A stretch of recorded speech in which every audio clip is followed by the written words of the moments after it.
Greetings, my name is Patrick Napoleon Dempsey. I'm a proud graduate of 1980.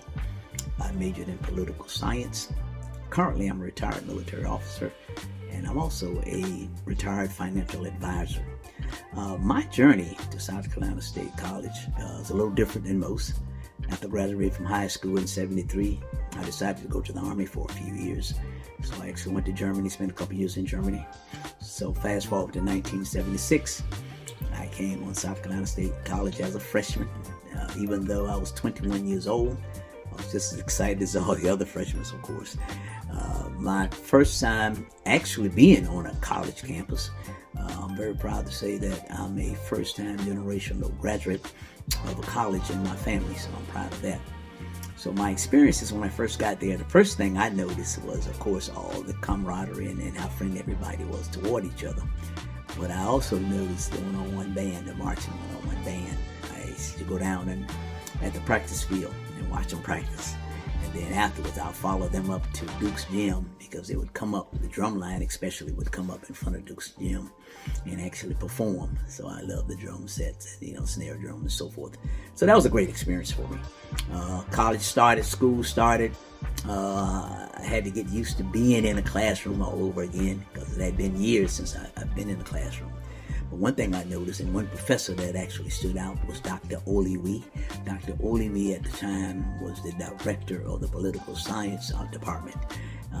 He took to me and I took to him. So he helped me, when I needed some help, and I would always go to his office hours and spend some time with him to make sure he made sure I got my work.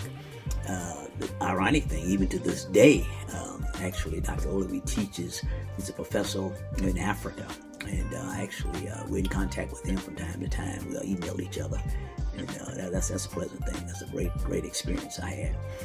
I also was a part of the ROTC, the Bulldog Battalion. I decided to actually become a second lieutenant officer, so I joined ROTC, and I was used to wearing a uniform anyway, so that was a good time.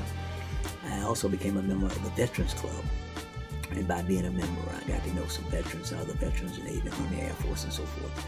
So with that, fast forward to my sophomore year, 1977, October, I decided to pledge Omega Psi Phi fraternity. So things really changed then.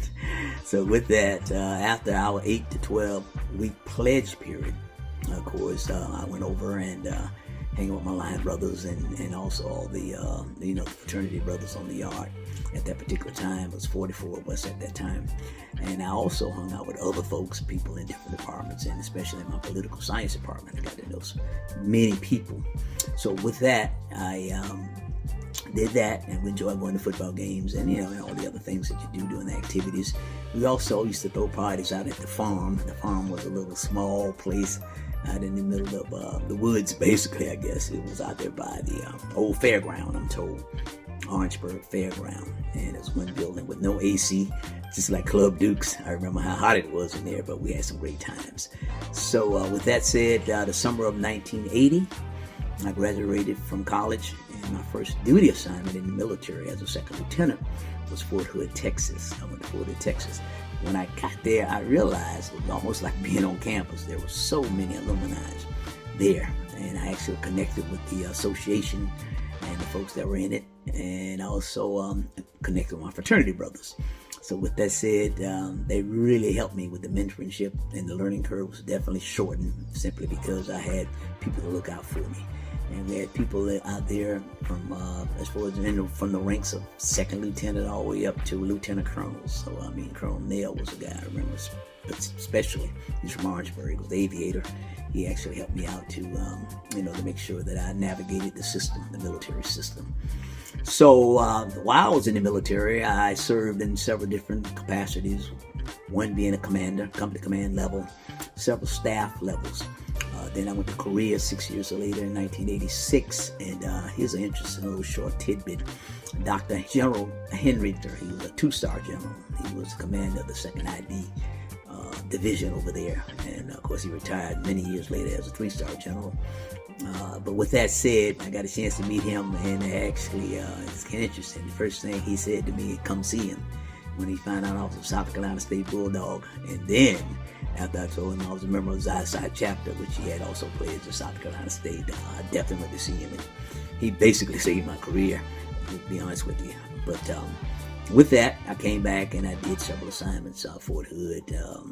Again, I went to Fort McClellan staff, and my last duty assignment was at Fort Lee, Virginia. I was assistant professor. I taught logistics and contracting for 4 years. Afterwards, I actually retired and moved to Charlotte, North Carolina. My family and I, and my kids were in 6th and 8th grade at that particular time, so they actually basically grew up in Charlotte. So instead of getting a corporate job, I decided to just go ahead and be an entrepreneur. So a couple guys and I started an insurance agency and later became a financial agency. And we did that with several different offices over the years. 2015, I decided to shut down the office I was in, of course, and I did that. And so I then basically retired. What I do with my spare time, play golf, work with my church, heavily doing some work at my church, and at the same time I do some different things. I love the leadership, so I read leadership books. And when I do, with that, from time to time, I attend some leadership conferences. My advice to the folks, the students and alumni, humble yourself. That's the first thing I'll tell anybody, because I quickly realized with the connections, while you're at school, make the connections and make some solid connections, so that people you get to know, and you get to know them, and they get to know your families, and you can actually connect through your life's journey. Because I quickly realized that it's not what you know, lots of times it's who you know.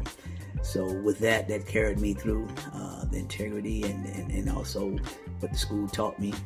And with that, fast forward to now, I'm still here, retired. I moved to Lancaster, South Carolina, and I've been here a couple of years, and I'm just gonna continue to live life out. So with that, hey, it's been a pleasure, and Godspeed to all. Take care. Bye.